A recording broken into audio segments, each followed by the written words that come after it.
ఓం నమో నారాయణాయ. వారాహి అమ్మకు నమస్కారం చేసుకుంటూ అమ్మవారి దయ, ఆమె చల్లని చూపులు మనందరిపై ఉండాలి అని చెప్పి మనస్ఫూర్తిగా కోరుకుంటూ ఈ రోజుటి వీడియో స్టార్ట్ చేస్తున్నాను ఫ్రెండ్స్. ఇక ఈరోజు వీడియోలో మనం చూడబోయేది ఏంటి అంటే అమ్మవారి వాగ్దానం. అమ్మవారి వాగ్దానంగా ఈరోజు మనకు అమ్మ ఏమందిస్తుంది అంటే, తల్లి నీ ఇంట్లోని వ్యక్తిని నీ మీదకే ఉసుగొల్పుతుంది.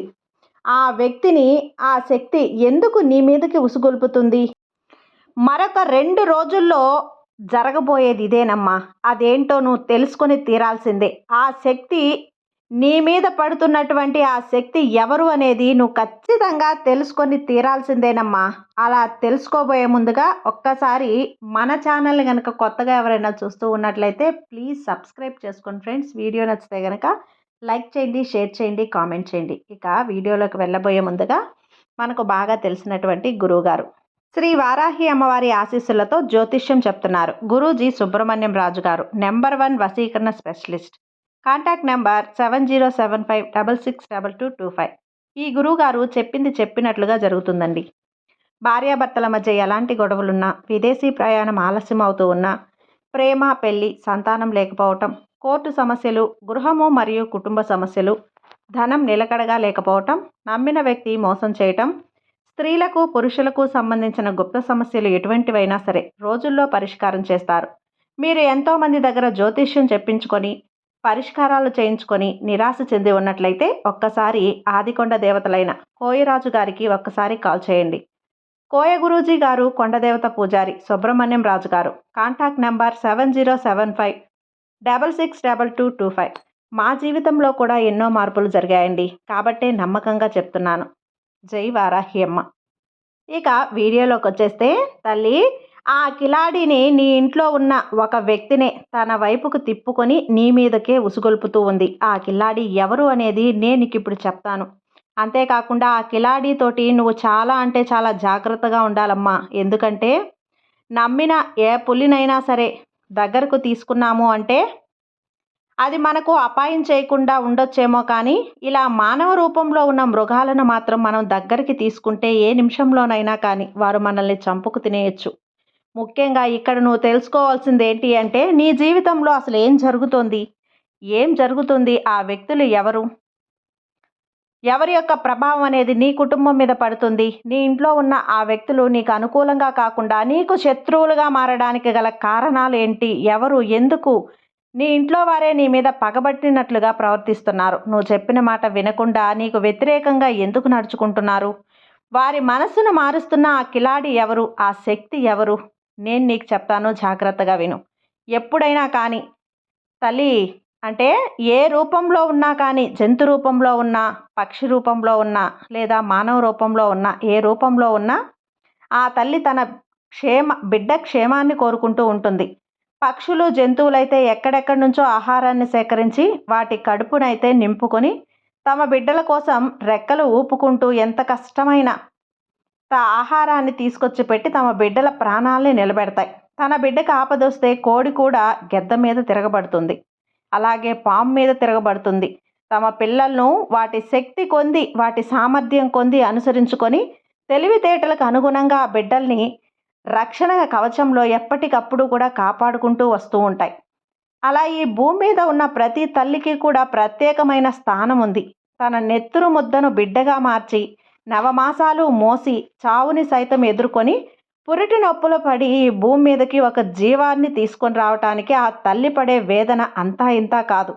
అటువంటి తల్లి తన బిడ్డలకు అన్యాయం చేస్తే, అటువంటి తల్లే తమ బిడ్డల నాశనాన్ని కోరుకుంటే, బిడ్డల యొక్క కుటుంబాన్ని కూల్చాలి అని చెప్పి చూస్తే, అంత ప్రాణంగా అటువంటి తల్లే తమ బిడ్డల యొక్క కుటుంబాన్ని కూలిస్తే, ప్రాణంగా ప్రేమించే తల్లే తమ బిడ్డల్ని ఎప్పుడు సంపాదించుకోకుండా అడుక్కు తింటారా, ఎప్పుడు రోడ్డున పడతారా అని చెప్పి ఎదురు చూస్తే, మరి ఇంతలా ఆ తల్లి మారడానికి వెనక గల హస్తం ఎవరిది, ఇంతలా ఆ తల్లిని మార్చడానికి వెనక ఉన్నది ఎవరు, అంత గట్టి ప్రయత్నం ఎవరు చేస్తున్నారు? బిడ్డ, ఒక్క విషయం చెప్తాను, ఇక్కడ జాగ్రత్తగా విను. ఎందుకంటే ఈ భూమి మీద ఉన్న తల్లులందరికీ కూడా పాదాభివందనం ఎవరైనా చేయాల్సిందే, కానీ అది అందరి తల్లులను కాదు, అందరి మాతృమూర్తులను ఉద్దేశించిందైతే కాదు. ఎవరైతే తల్లులే మృగాలుగా మారి పాము తన గుడ్లను మింగినట్లుగా తమ యొక్క బిడ్డల జీవితాలను నాశనం చేయాలని కోరుకుంటారో కేవలం వారిని గురించి మాత్రమే చెప్పబడింది. ఇలా కూడా ఉంటారా అంటే ఖచ్చితంగా ఉంటారు. ఇది నీ కుటుంబంలో నీ కళ్ళతో నువ్వు చూస్తున్న పచ్చి నిజం. ఎవరికైనా కానీ చెప్పుకుంటే అయ్యో ఈ నాటకాలకు అందరూ కూడా బానిసలైపోయి సలాం కొడుతున్నారే, ఎందుకంటే ఏ తల్లిని కూడా భూమి మీద ఉన్న ఎవ్వరు కూడా ఏమీ అనరు అనే ఒకే ఒక్క ధైర్యం ఆ తల్లి ఆటల్ని ఇష్టం వచ్చినట్లుగా ఆడేలా చేస్తుంది. ఇంకేమన్నా అంటే పెద్దతనం, అయ్యో పాపం తల్లి కదా, అలా అనకూడదు కదా అని చెప్పి మరి 4 గోడల మధ్య వారు చేస్తున్న నాటకానికి ఎవరు బలైపోతున్నారు అన్న విషయానికొస్తే ఇక్కడ బలైపోతుంది తమకు ఇష్టం లేని పిల్లల యొక్క కుటుంబాలు మాత్రమే. ఇక్కడ నువ్వు నీ యొక్క అత్తగారి విషయంలో లేదా నీ యొక్క తల్లి విషయంలో ఎన్నో రకాలుగా నీ యొక్క ప్రాణం మీదకు వచ్చినప్పుడు కూడా తన నుంచి ఎంత సహాయం అనేది రాకుండా ఎంత ఇబ్బందులకు గురయ్యావో నీకు మాత్రమే తెలుసు. అంతేకాదు తన ఒక కంట్లో బెల్లం ఒక కంట్లో సున్నం అని చెప్పి అంటూ ఉంటారు కదా, అలా తన కొడుకును ఒకలాగా మరొక కొడుకుని మరొకలాగా చూస్తూ ఒక కొడుకు పిల్లల్ని ఏమో నెత్తిన పెట్టుకొని చూసుకుంటూ మరొక కొడుకు పిల్లల్ని కనీసం ముట్టుకోకుండా తనకి ఇష్టపడని తల్లులు ఎంతోమంది ఉన్నారు. అందరినీ కాదమ్మా, ఉన్నవారిని. అర్థమైంది కదా. ఇక్కడ ఏ తల్లిని కూడా కష్టపెట్టమని చెప్పి నేను చెప్పడం లేదు. ఎందుకంటే ఆ తల్లి చెడ్డ మనసుదైతే కానీ మంచి మనసుదైనా కానీ పుట్టిన బిడ్డ ఆ తల్లిని చూసుకోవాలి. ఆ తల్లి కష్టంలో ఉన్నప్పుడు నేనున్నాను అనే భరోసాను అందించాలి. ఆ తల్లికి ఏదైనా అనారోగ్యం వస్తే ఖచ్చితంగా నీ వంతు సహాయం నువ్వు చేసి తీరాలి. తను చేసినవన్నీ కూడా మర్చిపోయి నీ మంచి బుద్ధిని నువ్వు చాటుకోవాల్సిందేనమ్మా. ఇది మాత్రం ఖచ్చితంగా నేను చెప్పగలను. కానీ ఇక్కడ కొడుకుగా లేదంటే ఒక కూతురిగా నీ యొక్క ధర్మాన్ని నువ్వు నిలబెట్టుకుంటున్నావు. కానీ వచ్చిన ఈ కోళ్ల పరిస్థితి ఏంటి? తను ఎన్నో కష్టాలను ఎదుర్కొని తన యొక్క కొడుకుని హింసిస్తున్నా, తాగుతున్నా, తిడుతున్నా, కొడుతున్నా, నీ కుటుంబాన్ని నమ్ముకొని ఇంట్లోకి అడుగుపెట్టి వీరి వంశం అంటే ఆ వంశంలో వంశాంకురాలు ఉంటారు కదా, అలా వీరి యొక్క వంశాన్ని నిలబెట్టడం కోసం వీరి యొక్క వంశానికి జన్మనిచ్చి మళ్ళీ తాను బయట వ్యక్తిలానే చూడబడుతుంది. అంతేకాని ఏదైనా కానీ అనారోగ్యం వస్తేనో గర్భిణీగా ఉన్నప్పుడో కనీసం ఇంత అన్నం పెట్టేవారు కూడా లేక తనకి ఏం ప్రమాదం వచ్చినప్పుడు తన యొక్క ఉపద్రవాన్ని కూడా ఎవరూ పట్టించుకోని స్థితిలో తన చేత్తో వండుకున్న అన్నం కూడా తను తినబుద్ధి కాని క్షణంలో ఎవరైనా కానీ ఒక ముద్దొచ్చి అన్నం పెడతారేమో, ప్రేమగా పలకరిస్తారేమో, ఒక పూట ఉండి పెడతారేమో అని ఎదురు చూస్తూ ఉన్న ఆ చిన్న తల్లి ఆ కోడల పరిస్థితి ఏంటమ్మా? ఎన్నిసార్లు 4 గోడల మధ్య కన్నీరు పెట్టుకుందో తెలుసా? మరి ఇష్టం లేనప్పుడు ఆ కొడుకుని అలాగే వారి యొక్క అవసరాలు తీర్చడానికి వారికి డబ్బుని సంపాదించబెట్టడానికి వారిని వాడుకోవచ్చా? వారి జీవితంలో మరొక అమ్మాయిని ఎందుకు ఆహ్వానించాలి? ఆహ్వానించిన అమ్మాయిని నీ కుటుంబంలో కలుపుకోకుండా దూరంగా ఎందుకు పెట్టాలి? మీ వంశానికి జన్మనిచ్చిన ఆ పిల్లలు ఏం నేరం చేశారు? వారెందుకు కేటాయించబడుతున్నారు? ఈ ప్రశ్నలన్నింటికీ కూడా ఎవ్వరూ సమాధానం చెప్పరు. ఇది పడేవారికి మాత్రమే తెలుస్తుంది. ఈ యొక్క నరకయాతన మొత్తాన్ని కూడా నువ్వు అనుభవిస్తూనే ఉన్నావు గత కొన్ని సంవత్సరాల నుంచి. అప్పటికి ఎన్నోసార్లు నీ మనసుకు నువ్వు సర్ది చెప్పుకుంటూ వచ్చావు. నాకు వీరి యొక్క సపోర్ట్ అనేది కావాలి. బయటికి వెళ్ళినప్పుడు వీళ్ళు నా వాళ్ళు అని చెప్పి నేను చెప్పుకోగలగాలి. బయటికి వెళ్ళినప్పుడు వీరు నా వాళ్ళే అనే గౌరవం పెరుగుతుంది అని చెప్పి ఎన్నోసార్లు ఫంక్షన్లో పేరెంటాల్లో వారి యొక్క భరోసా కోసం ఎదురు చూస్తూ నిలబడ్డావు. కానీ వారు ఎప్పుడూ కూడా నీ విలువను పెంచే ప్రయత్నం అయితే చేయలేదమ్మా. రోజు రోజుకు నిన్ను ఎలా అవమానించాలి, ఎలా బాధ పెట్టాలి అనే వాళ్ళకి అనుకూలంగా మార్చుకునే సందర్భాలను ఎత్తుక్కున్నారే తప్ప నీ మనసుని అర్థం చేసుకునే ప్రయత్నం అయితే ఏ రోజు కూడా చేయలేదు. ఎందుకంటే ఆ తల్లి ఎందుకు ఇలా మారింది, ఆ తల్లి వెనుక ఎవరున్నారు అనేది తెలుసుకోవాలి అంటే ఇక్కడ ఆ తప్పు ఆ తల్లిది కాదా అంటే ఆ తల్లి తప్పు కూడా ఉంది. ఎప్పుడైనా కానీ మన బంగారం మంచిదైతే ఆ బంగారం దగ్గరకు వచ్చి ఎవ్వరూ కూడా దాన్ని చెడగొట్టే ప్రయత్నం చేయరు కదా. బంగారాన్ని కాల్చినా బంగారమే అవుతుంది, దాన్ని రుద్దినా పండకేసి బంగారమే అవుతుంది, దాన్ని ఆభరణంగా మార్చినా కూడా బంగారమే అవుతుంది. కానీ ఇనుము కాలేదు కదా. అసలు వస్తువులో కూడా మెయిన్ ఇంట్లో ఉన్న అసలు విలన్ కూడా మంచితనం లేకపోవటం వల్ల, నీ మీద ప్రేమ లేకపోవటం వల్ల మరొక 2 స్త్రీలు ఆ స్త్రీకి తోడే ఇంకాస్త నీ మీద ఎక్కించి చెప్పే ప్రయత్నం చేస్తున్నారు. ఇక్కడ సందు దొరుకుతుందా, ఎక్కడ అవకాశాన్ని వాడుకుందామా, నువ్వు తింటున్నా తిరుగుతున్నా డబ్బు సంపాదిస్తున్నా నీ బ్రతుకు నువ్వు బ్రతుకుతూ ఉన్నా కూడా చివరికి వారి యొక్క అవసరాలనేవి నువ్వే తీరుస్తూ ఉన్నా కూడా మళ్ళీ ఇక్కడ నువ్వే దోషివి. అంటే చేసేది ఏం లేదు. కేవలం మంచితనం చేయటం, అమాయకురాలాగా ఉండటం తప్ప మరి ఎందుకు నీకింత శిక్ష? ఈ శిక్ష వేసేవాళ్ళంటే, ఈ చెడ్డ పని చేసేవాళ్ళు ఎందుకింత ఆనందంగా ఉంటున్నారు? వారికెప్పుడు బాధపడే రోజు రాదా అంటే, తల్లి ఇది కలికాలం. ఈ కలికాలంలో కర్మ అనేది ఎప్పుడైనా కానీ ఈ జన్మలోనే అనుభవించాలి. ఎవరిని చూసుకొని మిడిసి పడుతున్నారో, ఎవరిని చూసుకొని అహంకారం పోతున్నారో, ఎవరు నా యందు ఉన్నారు అని చెప్పి వారి మీద ఇంకాస్త నీ మీద హెచ్చరికకి ఓవర్గా ప్రేమను క్రియేట్ చేస్తున్నారో చివరికి వారే అసలు బుద్ధి బయట పెడతారు. చివరికి వాళ్ళే నీ కాళ్ళ దగ్గరకు వచ్చి చేరుతారు. అలా వచ్చేలా నేను చేస్తాను. ఇక్కడ నువ్వు నన్ను ఒక ప్రశ్న అడుగుతున్నావు.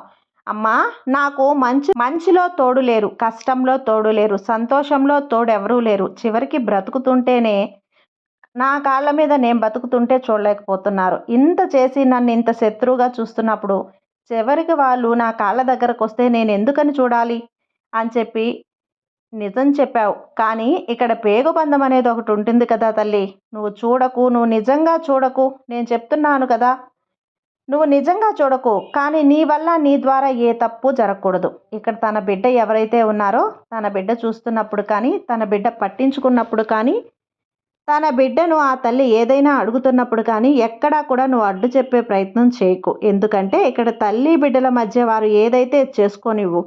కానీ నీ మంచితనం మాత్రం ఇక్కడ వదలొద్దు. నీ మంచితనం నిన్ను ఎప్పటికైనా కాపాడుతుంది. ఎవరి కర్మ వారు అనుభవించక తప్పదు. కానీ ఇక్కడ నువ్వు నీ యొక్క జీవితంలో తన కారణంగా చాలా నష్టాలే పొందుతావు. ఎన్నో చోట్ల విలువలను కూడా కోల్పోయావు. ఎన్నో చోట్ల అవమానానికి కూడా గురయ్యావు. ఎన్నో చోట్ల నష్టాన్ని కూడా చవిచూసావు. ఈరోజు నిన్ను చూడలేక నువ్వు ఎప్పుడైతే పతనం అవుతావా అని చెప్పి 1000 కళ్ళతో ఎదురు చూసే స్త్రీలలో ఆ స్త్రీ మొదటి స్థానంలోనే ఉంది. కాబట్టి తన గురించి నీకు అనవసరం. అప్పుడు చుట్టుపక్కల ఉండే జనాలు నిన్ను వేలెత్తి చూపినప్పుడు నిజ నిజాలు బయటపెట్టే ప్రయత్నం చెయ్యి. ఎవరు నమ్మినా ఎవరు నమ్మకపోయినా నువ్వు నీలానే ఉండు. పడ్డదానివి నువ్వు, చెడ్డదానివి కావు. నీకు భరించి నువ్వు అవమానాలు పడింది నువ్వు. ఆ బాధ అనేది నీ మనసుకు మాత్రమే తెలుస్తుంది. కాబట్టి ఇక్కడ ఎవరో ఏదో అనుకుంటారు, ఎవరో ఏదో చేస్తారని చెప్పి ఒకరి గురించి ఆలోచన అనేది నీకెప్పుడూ కూడా నిన్ను సరైన మార్గంలోకి వెళ్ళనివ్వదు.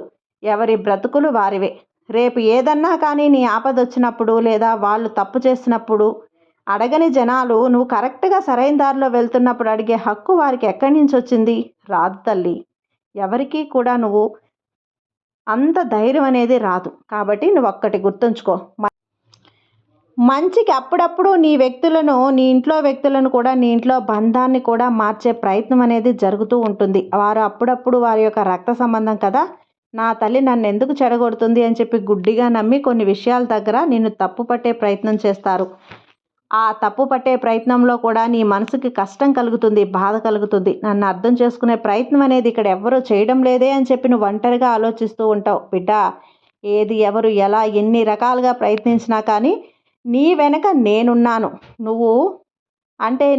నువ్వు చేసే మంచి పని కానీ, ఆలోచనలు కానీ, నువ్వు ఆలోచించే తత్వం కానీ, నువ్వు జాగ్రత్తగా చూసుకునే పద్ధతి ఏదైనా కానీ అందులో ఎక్కడ వెనకడుగు వేయొద్దు. ఎందుకంటే ఇక్కడ నువ్వే ముఖ్యం. నీ బంధాలు నీ కష్టంలో ఉన్నప్పుడు దగ్గరికి రావు. నీకు ₹1 వచ్చి వాడరు. అంతేకాకుండా నిన్ను కన్నీరు తుడిచేందుకు ప్రయత్నాలు కూడా చెయ్యవు. నువ్వు కనీసం తిన్నావా అని కూడా అడగవు. కాబట్టి అటువంటి వారి గురించి అనవసరంగా ఆలోచించి మనసు పాడు చేసుకోవద్దు. ఈరోజు నువ్వు సంతోషంగా నిద్రలై హాయిగా నిద్రపో. నా పిల్లల గురించి చూసుకుంటున్నావా? నీ పిల్లల గురించి కడుపుకి ఆరోగ్యమైన ఆహారాన్ని తిన్నావా? హాయిగా ప్రశాంతంగా ఉండు. అంతేకాని ఇక వేటి గురించి నువ్వు ఆలోచించవద్దు. ఇక్కడ ఎవ్వరికంటే ఎవ్వరూ గొప్పవారు కాదు, ఎవ్వరికంటే ఎవ్వరూ కూడా అంత తక్కువ వారు కూడా కాదు. మన మనసు మనకి ఏం చెప్తుందో, సరైన దారిలో నడిపిస్తుందో, మనం న్యాయంగా ఏదైనా నీతిగా ఉంటే మన మనసు మనల్ని సరైన మార్గంలోనే నడిపిస్తుంది. దేవుడు కూడా దాన్నే మెచ్చుతాడు. ఈ తల్లి కూడా నా బిడ్డను అందుకే మెచ్చుతుంది. నీ గుణాలు, నువ్వు చేసే పనులు, నువ్వంటే నాకు చాలా ఇష్టం తల్లి.